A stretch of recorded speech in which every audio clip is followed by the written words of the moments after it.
અમરેલી જિલ્લાના સાવરકુંડલા શહેરમાં કમોસમી વરસાદથી પીડિત ખેડૂતોની વેદના ઉજાગર કરવા માટે સુરત શહેરના ધારાસભ્ય કુમાર કાનાણીના બેનરો લગાવતા સ્થાનિક રાજકારણમાં હળવો વિવાદ સર્જાયો। ભાજપના મજબૂત ગઢ ગણાતા શહેરમાં સ્થાનિક ધારાસભ્ય જયેશભાઈ કાકડિયાની જગ્યાએ અન્ય શહેરના ધારાસભ્યના બેનરો લગાવતા પક્ષ કાર્યકરોમાં અસંતોષ જોવા મળ્યો। આ બેનરો મણિભાઈ ચોક, નાવલી નદી તેમજ રાજકા પીઠ અને પાલિકા કચેરીના ગેટ નજીક લગાવવામાં આવ્યા છે। બેનરોમાં જય જવાન જય કિસાનના હેડિંગ હેઠળ કુમાર કાનાણીને અભિનંદન આપતા સંદેશા અને ખેડૂતોની વેદના વ્યક્ત કરીને મુખ્યમંત્રીને પત્ર લખવા બદલ આભાર પણ વ્યક્ત કરવામાં આવ્યો। જ્યાં કમોસમી માવઠાથી ખેડૂતોની વેદનાને વાચા આપી દેવું માફી માટે રજૂઆત કરવા બદલ સુરતના ધારાસભ્ય કુમાર કાનાણીનો ખૂબ ખૂબ આભાર પણ વ્યક્ત કરવામાં આવ્યો છે।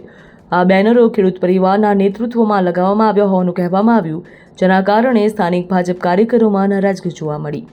અમરેલી જિલ્લામાં તાજેતરમાં કમોસમી વરસાદથી ખેડૂતોને ભારે નુકસાન થયું, જેના માવઠાના પાકના આશરે 80% નુકસાન થયું હતું તેવું માનવામાં આવી રહ્યું છે।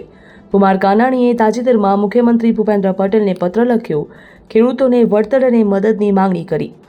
આ પગલાંની પ્રશંસા રૂપે આ બેનરો લગાવવામાં આવ્યું હતું તેવું માનવામાં આવી રહ્યું છે। આ ઘટનાથી ભાજપમાં આંતરિક તણાવ વધ્યો છે, જ્યારે ખેડૂત સંગઠનો કાનાણીના પ્રયાસોની પ્રશંસા કરી રહ્યા। બ્યુરો રિપોર્ટ, ખબર ગુજરાત લાઈવ।